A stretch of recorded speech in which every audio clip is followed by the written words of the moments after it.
Hello, everybody. Welcome to another episode of Unlocked, where we talk about unlocking the potential of you, the people you work with, and the people you do life with.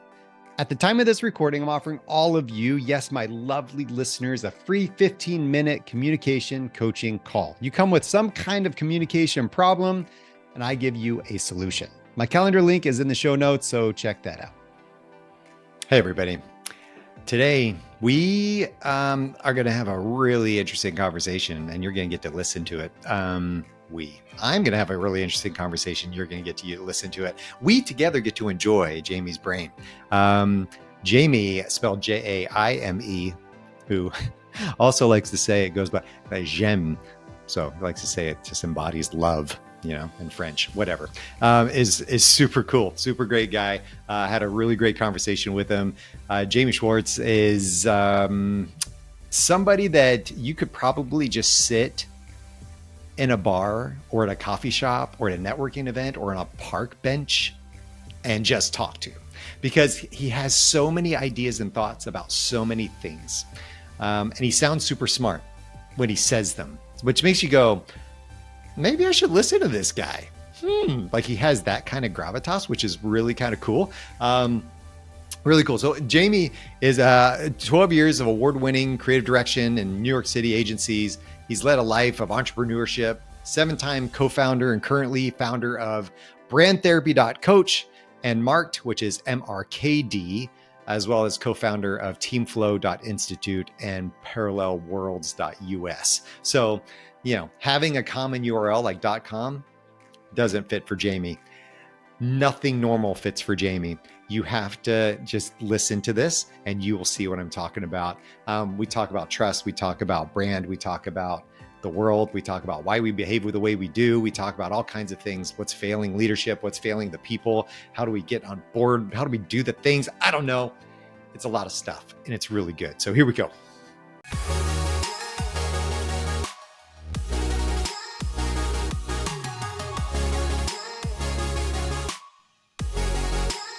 All right, Jaime, I don't know where this is going to go, man, but I'm excited to see where it goes.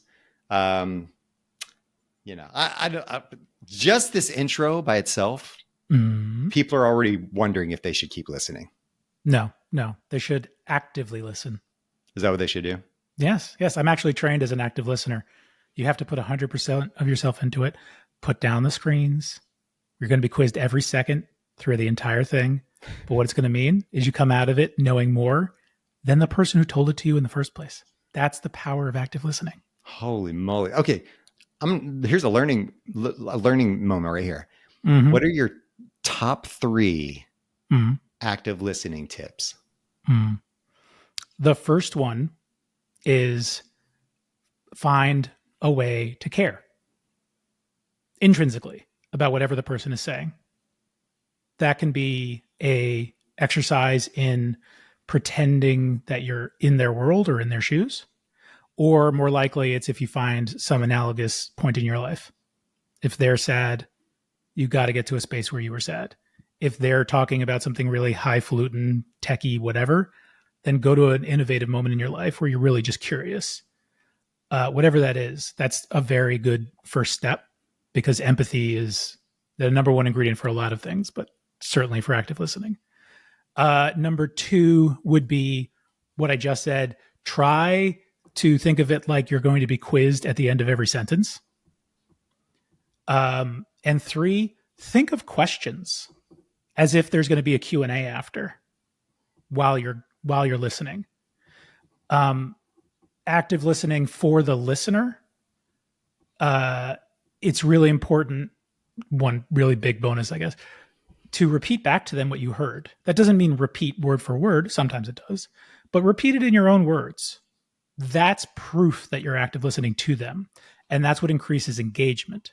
If I'm talking to you and I don't really know if you're listening or not, there's a very big difference between that and if I know you're actively engaged.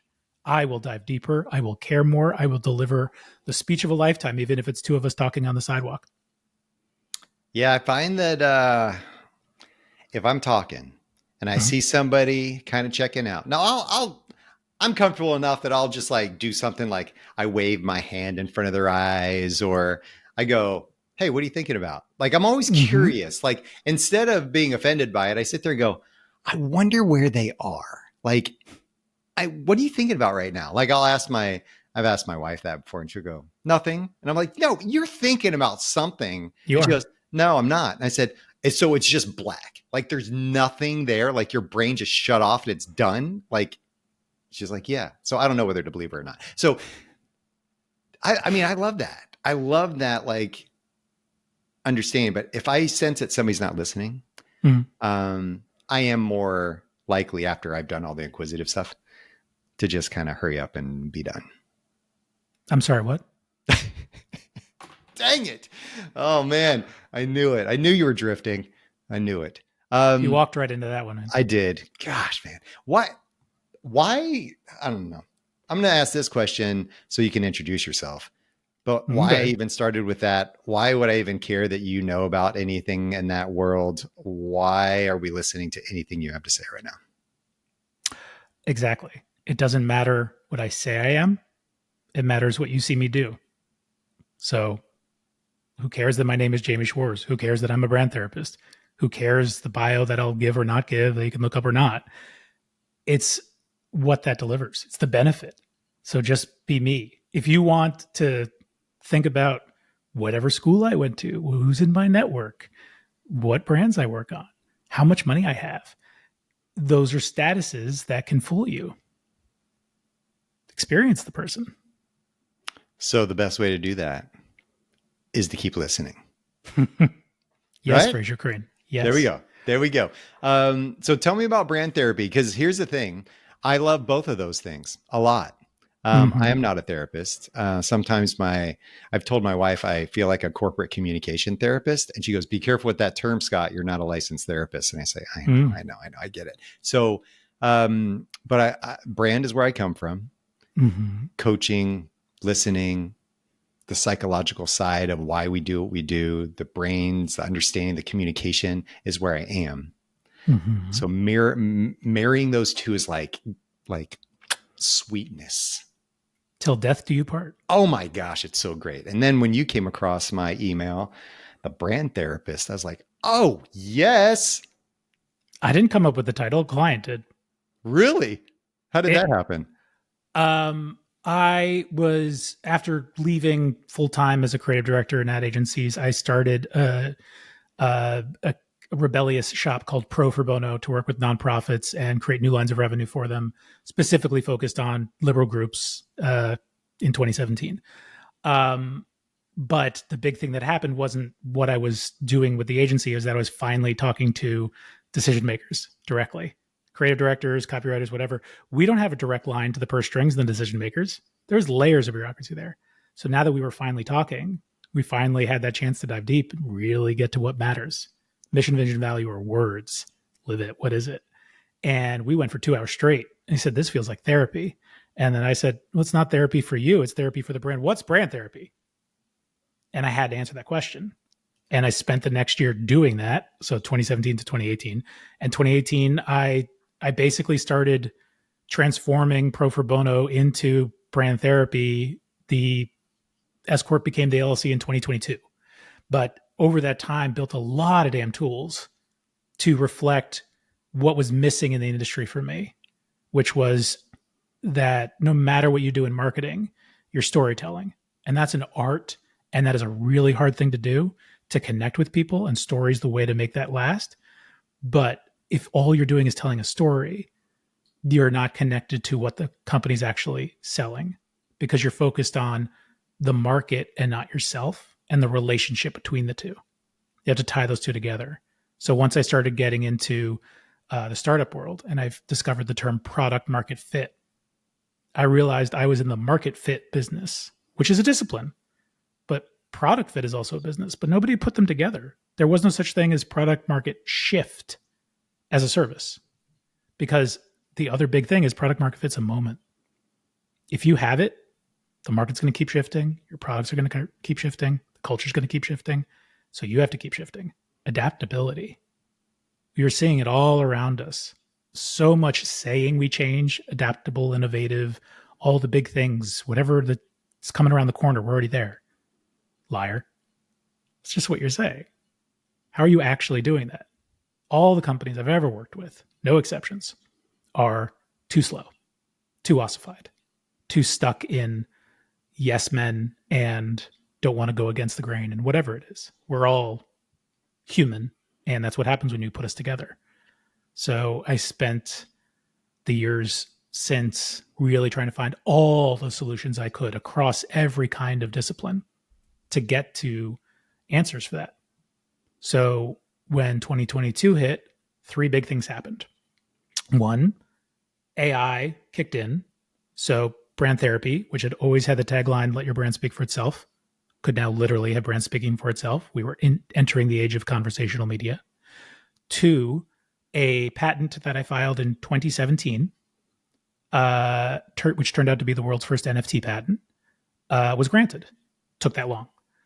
And three, I became the co-founder of two other companies. One, the teamflow.institute, which stands on the shoulders of Dr. Yefen and Hout's work of the past decade to actually allow for team flow to emerge in teams. You've seen it in jazz, you've seen it in soccer.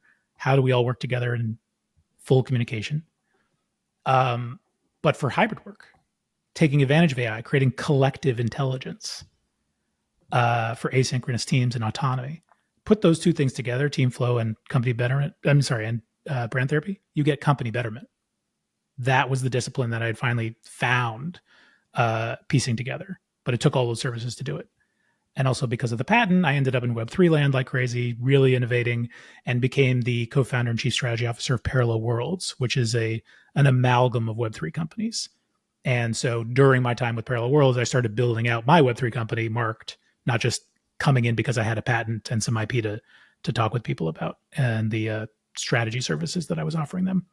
So yeah, I'm using all the tools that are at our disposal now in completely different ways than the system thinks they should be used for, which happens every time there's a big digital transformation. Hey, cool new tech. Let's see how we can use it for the things we're already doing, not actually using it for what we could be doing and creating the new jobs. And it's been actually, I think, pretty destined, all of that stuff. And I only mean that in the sense that I have ADHD. When I was at ad agencies, working 4 to 7 clients at a time, I was in my happy place. I had all the people, account, strategy, graphic design, art director, partner, creative director, boss, that took care of the structure. And I could just go crazy. I had 50 tabs open on my screen and in my head all the time. And I just thought that was a good thing. I didn't realize I had ADHD. So when I went out on my own as an entrepreneur, that all came crashing like a ton of bricks.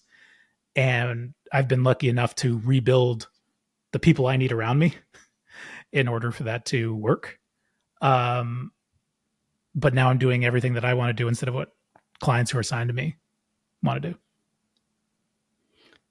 When you think about the way teams function now, and you think about the opportunity ahead and things that are happening, what do you see? Like, where's the opportunity? Mm-hmm. And let's start there, and then I want to go into my next question with that one. Nobody would argue that if we look over the past century of work, transforming from agro to industrial to service economy, we've had waves of automation and transformation, and in recent decades, digital transformation. Those waves come with really bumpy onboardings. The layoffs have gotten bigger. The jobs that come out of it are more fractionalized every time, and everything's moving faster and faster. And there's an awful lot of money in the industry of digital transformation and automation, but it's all focused on the tools. It's not focused on the people who are using them. We need a human transformation. That is the other side, the actual side that matters. We've treated people, as much as we say there's HR and CSR and DI and whatever soft things we want to head of people, those are all Band-Aids to cover symptoms rather than actually working on the cure, which is, what do the people need? You spend all your time, months, hiring somebody, and then all you do is oversee them? I thought the whole point of that long hiring process was you trust them. The teams need autonomy.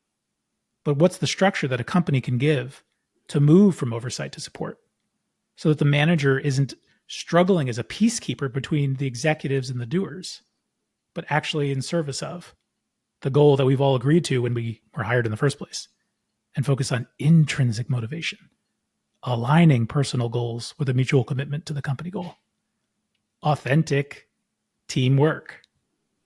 We need the system. That's what I think TeamFlow is. So do you, and this is the next part of that, is what's holding teams back from that idea of human transformation. And you might have just answered it a little bit, but.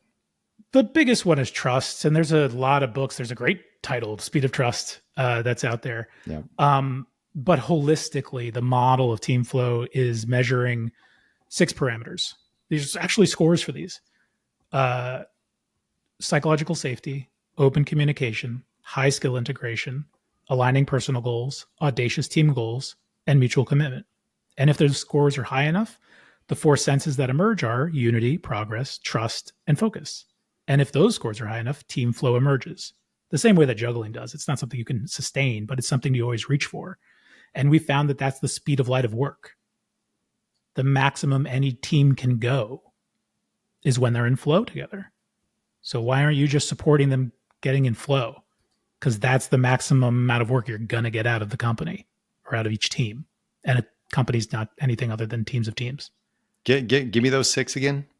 Safety, open communication. Psychological safety, open communication, high skill integration, aligning personal goals, audacious team goals. You've probably heard of BHAG. Mutual commitment. Mutual commitment is the big part of where brand therapy kicks in, because that's where the Kool-Aid's made. So giving the executives the real job of aligning the company, what they do, with whatever the Bible is of that company, the mission, vision, values, that's a huge, huge job, and it's being ignored. So if you give that responsibility to the executives, that's what they'll be doing instead of oversight. But we started this whole company, me and Chris Huer, who's a real organizational design guru, because he had been working on remotely during COVID, and I had been working on Send Thanks Now, which was tokenized gratitude for essential workers. We put those 2 things together and created tokenized internal motivations, gratitude, recognition, gratitude and glory, we called it in the beginning. While we were thinking about that, we were realizing we were creating moments that could be tracked, AI recording, stuff like that, of actual intrinsic motivations, but they were proof of productivity. So those could be the measurements that we could send to the executives to say, look how productive they are. Gratitude being a moment because that's when somebody says to somebody else, hey, you did this thing that was above and beyond. You did this thing that fixed. Going from here to here is always this. And you end up there if you're lucky. So every time you're curving back this way, there's usually, as long as there's a good culture, gratitude. Record those, and not only saying it, but the why, and tokenize it and provide that to the higher ups, and have the managers also work on that on a larger level for recognition. That's good. That's Sure. good. I've been talking a lot about trust lately. And how, trust right now, the things I hear is that and the things I guess I don't hear it as much as I see it, that people don't trust each other. They don't trust that other people are for them. They kind of feel like they're for themselves. There's a lot of silos out there. There's a lot of finger pointing. There's a lot of self-preservation happening. There's a lot of this stuff that's eroding the cultures that are out there that, you spend months bringing somebody on board and I don't know, you leave them in the deep end to learn how to swim for themselves while other people are like throwing rocks at them. And it's gotten toxic to a certain standpoint. So I don't know. Are you seeing it? What are you seeing? To be fair, an alternative word for everything you've just said is human nature. We all have better angels and lesser demons, and better angels are harder. Intrinsic motivation is harder. The regression to the norm is lack of trust. It's something you really, really have to work at. So having measurable numbers, having dedicated managers who are trained in flow facilitation, high EQ teamwork, some of those things are actually viral. Having a high EQ is viral. But yeah, that's a lot of awareness that has to come before it becomes second nature to trust somebody. Open communication doesn't happen without trust. Trust doesn't happen without open communication. There's a lot of those chicken and egg situations that you have to build for.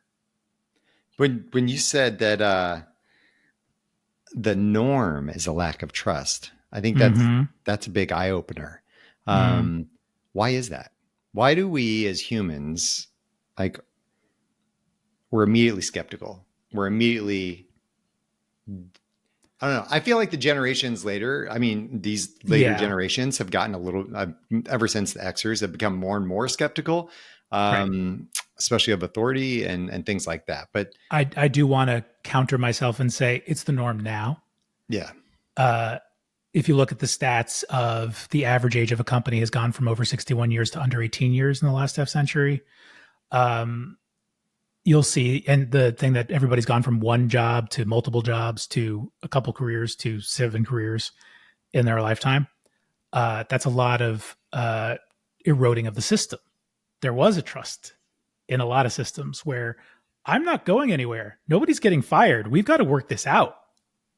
You know, so there'll be lots of untrustworthy moments, but they get smoothed over the same way that, like, if you own your house in the neighborhood or whatever, you're going to be nicer to your neighbor, right? If you can't escape. But if all we're doing is holding on for the next job, knowing we're going to get laid off unless we quit first, fractionals, freelancers, gig economy, all that stuff broke down a lot of that trust that just, it doesn't exist anymore. And the companies chose to do that. So we don't look at companies with trust anymore. So there's an awful lot of, long time to build trust, very easy to break. Trust scaling that companies have to do if they want to get to that space. If they don't, fine, but figure another way. So how do we build trust best in your eyes? What's that look like? Well, first of all, trust on the TeamFlow map is connected by psychological safety, open communication, and mutual commitment. So we often work with teams when we have their scores. Where's your highest scores? Where's your strengths? These are all interconnected. They can build up your weaknesses. So if for whatever reason there's a really, really high mutual commitment, Tesla 10 years ago, I believe, then you can all point to that as you start to build trust among each other because we're all on the same team. We're all trying to hit this goal. You just have to make that out loud and focused and start communicating around that.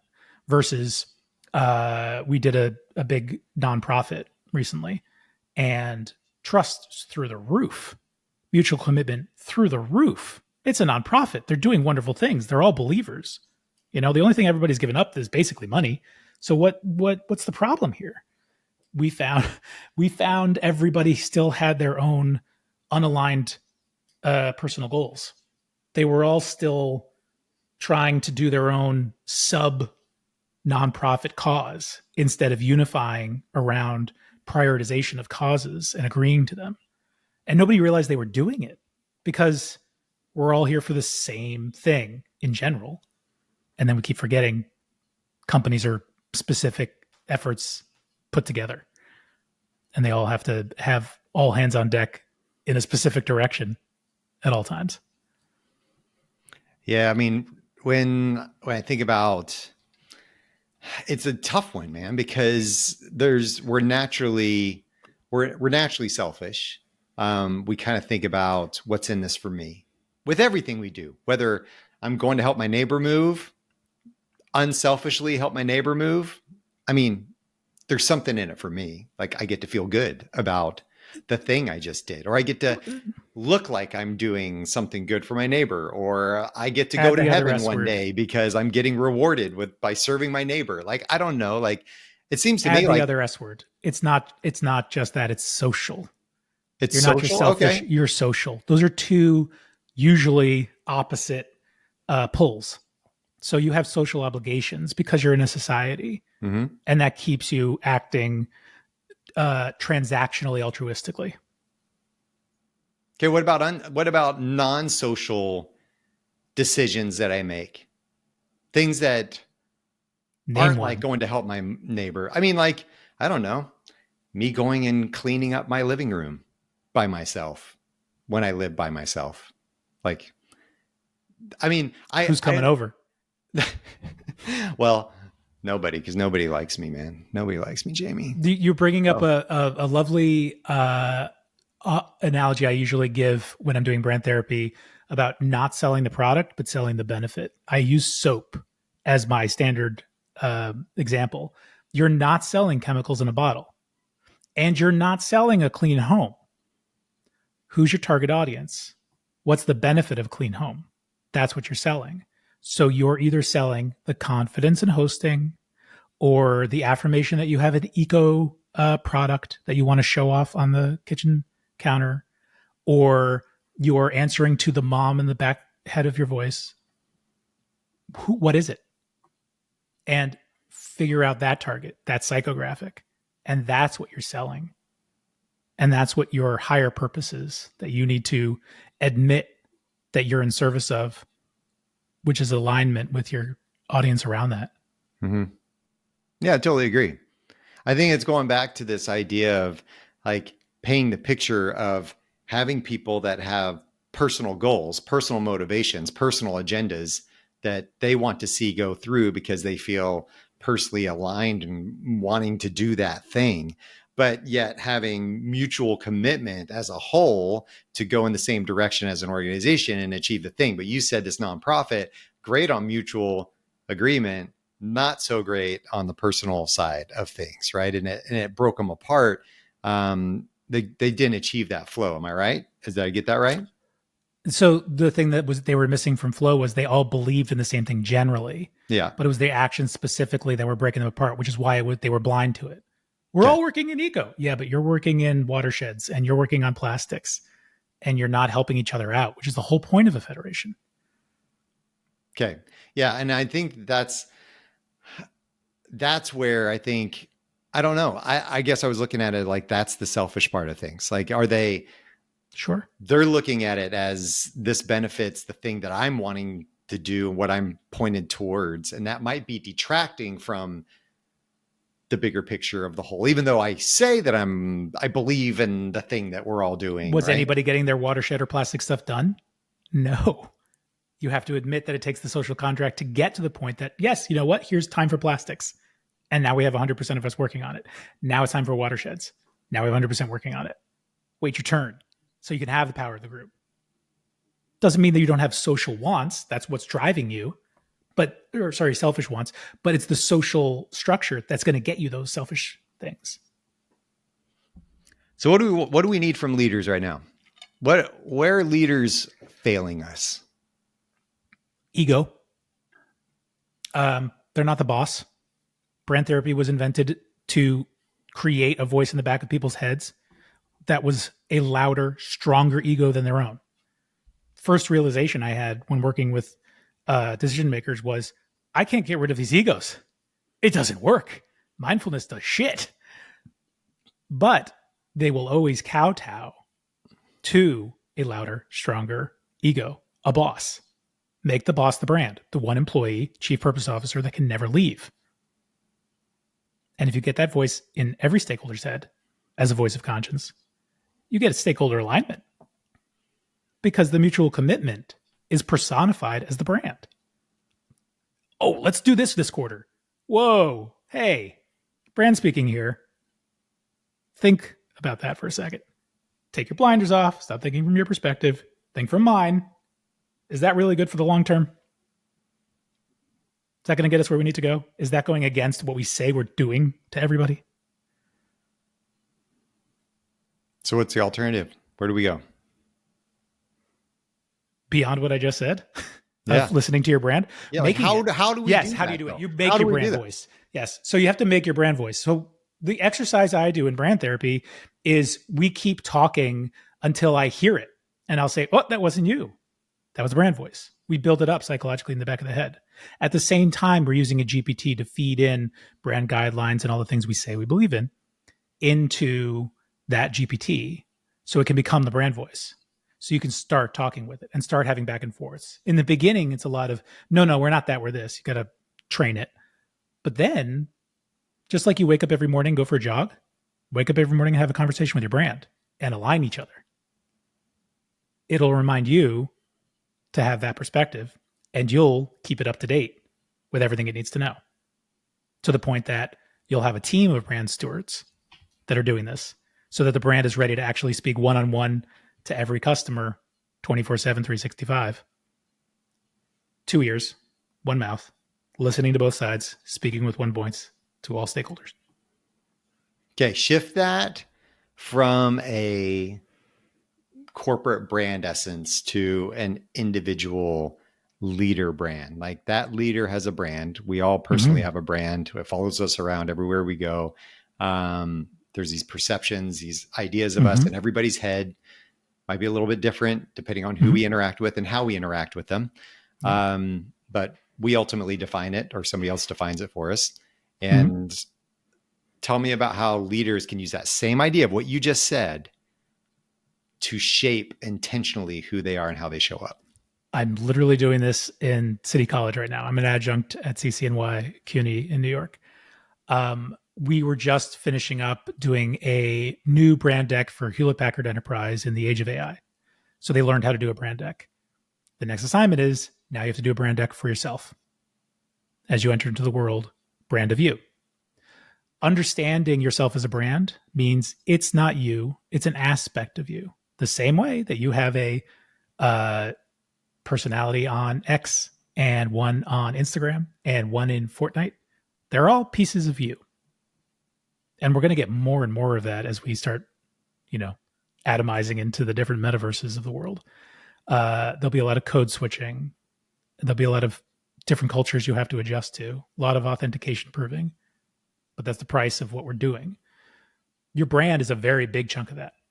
The point there is every exercise in brand therapy starts with being very selfish, very egotistical, very egocentric. What are you birthing? Let's get all your DNA into it. And then we'll have a ceremonial cutting of the umbilical cord. Time for the market to shape it. Nature's done. It's nurture time. And you have to find product market fit.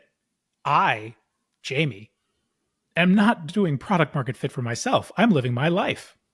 But my brand, as a brand therapist, is product market shifting all the time. Jamie, the brand therapist, is not me.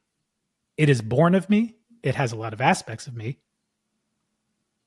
Stephen Colbert in the Colbert Report. Hulk Hogan and his persona. You've seen it. That's how for everybody else. It's a performative, authentic piece of you. But once you get to live in that space and put on that clothing, you'll get more and more comfortable switching back between you and your brand. It's not what I would say. What would my brand say? And that whole line, that's a very big tool in brand therapy.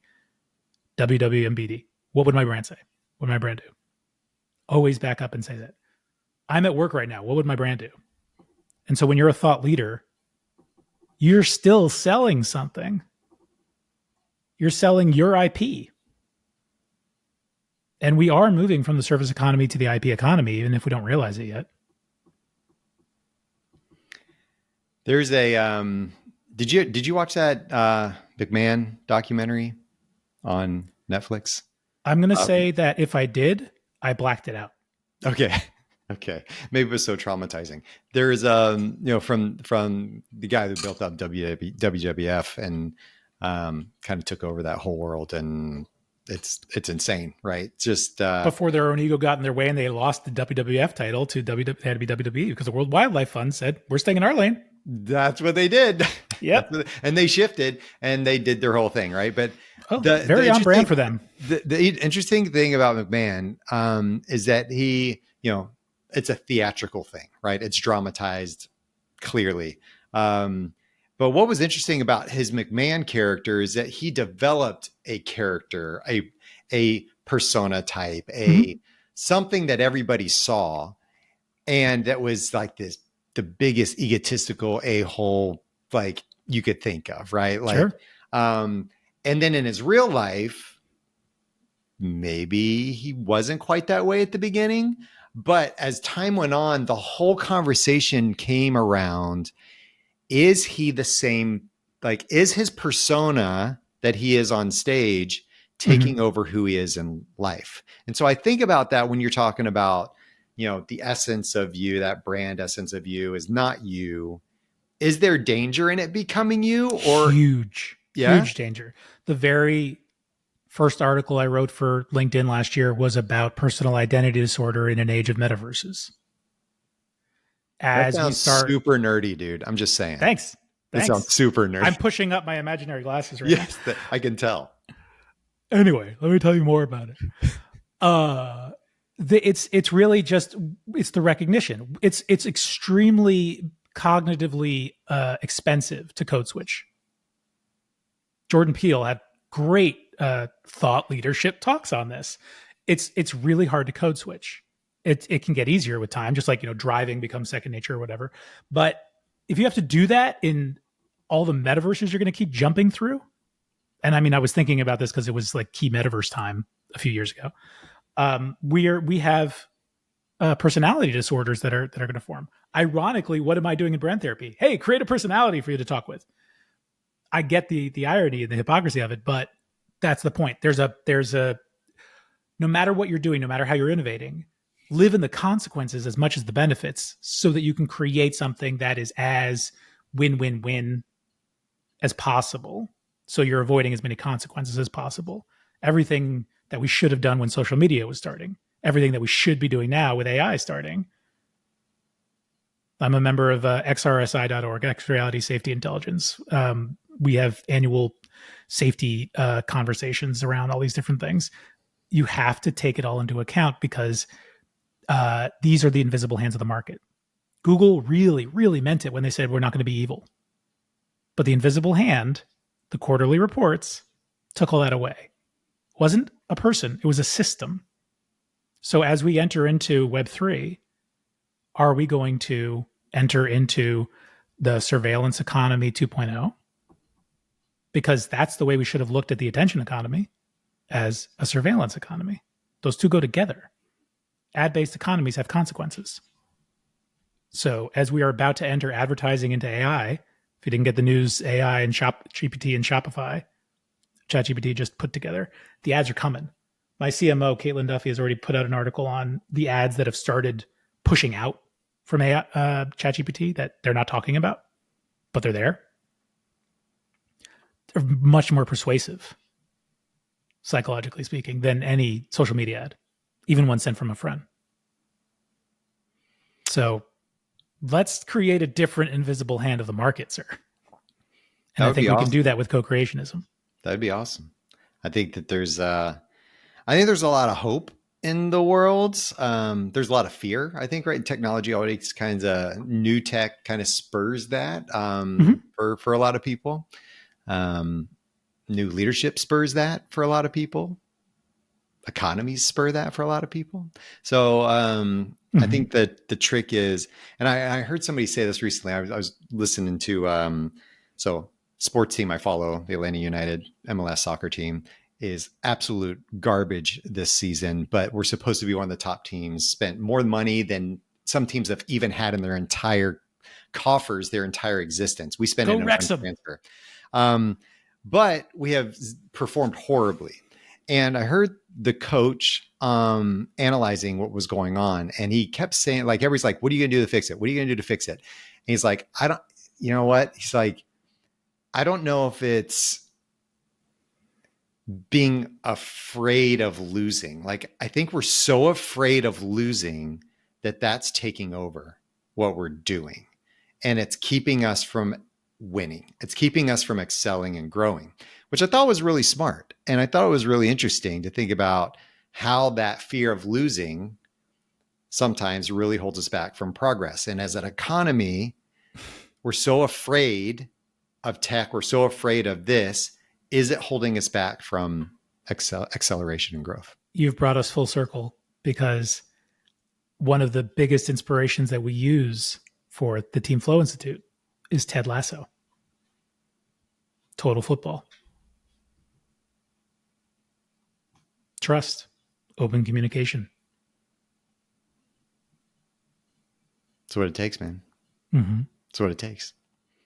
I mean, I hope people will take that to heart, because I mean, the thing is, we overemphasize the competency arm of a lot of the things we do in corporate America, and I think it's unfortunate that we underutilize the human side of corporate America, and it's something I think that we're going to always just wrestle with. I think we are burying it in CSR, HR, DEI efforts. Mm-hmm. We have moments of humanity that we try to snuff out in the system with nonprofits. The structures are there that look like the good guys, but they're really there in service of keeping the bad guys in charge. So we should just get rid of all the nonprofits. I think that's what you just said. Good idea, Jamie. I'm just kidding. Yeah. Playing too. That's what Pro For Bono was. It was teaching nonprofits to be for profit, so they wouldn't be reliant on the crumbs of the companies that are keeping them in business in the first place. Serving two masters. Serving, serving only one master, thinking you're serving another. There you go. That's probably what it is. And that's a tough one too. They're really easy. They're just really hard to do. Yeah. Dude, you've made my brain exercise a little too much. Like, it's not even noon yet, and I feel like I need to go take a nap. Then I'm going to use my favorite German word. Yeah? Ausgezeichnet. Oh, nice. Oh, I love that word. That's a good one. That is such a good word. I'm going to get a t-shirt with that on it. I don't have a t-shirt with that on it yet. And I'll say Gesundheit to you. Yeah, you will? Oh, that's... Is that what it sounds like? Does it sound like I'm sneezing? All German just sounds like somebody sneezing. It just sounds like somebody sneezing. Or it sounds like you're trying to say something pretty, but you don't actually say something pretty, you know? I'll correct it. Most people sneeze like this. Those people? I sneeze like my father. It is heard around the block. Yeah. And that, it sounds like German. Yeah. There you go. And with that, my man, we are done. Thank you so much for being on. You are brilliant. I love your thoughts. I just knew that there was something I wanted to talk about with you, and this has been... Oh, I'm sorry. Was there something you wanted to talk about? Did I hit record? Oh, whoops. Dude, I'm so sorry. Oh, well. All right. Hey, everybody. Welcome to a new episode. Yeah, whatever. Hey, where do people find you? Brand Therapy? brandtherapy.coach. Coach. You can find Jaime Schwarz on LinkedIn. Have some fun. Go to MRKD.dj. You'll find some stuff there. I'm around. You are. You're in a lot of places, man. You've been doing a lot of things. ADHD, baby. There you go. It's a superpower. It's a superpower, y'all. Okay. With the stimulants it is, yes. Yeah, exactly. All right, man. You take your stainless steel straw and enjoy your day. I hope it's awesome. I will hopefully see you around. Looking forward to it. I don't know. Do y'all know what I'm talking about now? The thoughts, the conversations, sometimes I didn't even know where this was going to go or where it was going to end. And, Jamie and I talked about it at the beginning, and I didn't really have any questions to go off for this interview. Usually I have like a list of a few questions. I didn't have any, but I think that's the way Jamie's brain works, is that we just flow. And I'm not going off the idea that you just, it's a company called Team Flow, but it's that I think that's what we're trying to do, is how do we get into this momentum of understanding the world and get into what we need to get into, starting off with active listening. How do we get into active listening? Those points were really cool. Now, it's not hey, body language, lean in, nod your head, don't fold your arms, things like that. Like, it wasn't that. It was find a way to care. Am I going to be quizzed on this? Maybe thinking about how do I make sure I'm listening enough to think, am I going to be quizzed? And think of actual questions you could ask. What are things that I could actually ask and ponder? Now, that's a tricky one because you might get too distracted thinking about the questions you should ask instead of listening to what you should be thinking about. Questions you should ask. Anyway, you know what I'm talking about. So be careful with that. Human transformation. How do we make sure in the age of all the things that we're doing, we don't lose the humanity of who we are? We invest in people. So let's continue to invest in people. Let's not treat them like cogs in a system. Let's treat them like the humans they are. Understanding they have personal ambitions and goals and things that they want to do. How can we meet those? And how can we also get the best out of them, or coach the best out of them, or want them to give the best to us because we are so for them? That's where this idea of trust, where this idea of psychological safety comes in. Am I for you? Am I creating an environment that you want to be part of? Let's work on that. Let's strengthen each other. Let's build each other, and let's go into the future. All right. Thanks, y'all. If you want to find out more information about me or check out the show notes where there's going to be more information and links to the things referenced in this episode, visit skotwaldron.com. And lastly, I'm asking for a little bit of love, just a little bit. So please take a moment, follow, rate the show. The algorithms like that. It helps me get the word out. I really appreciate it. Thank you. And until next time, stay unlocked.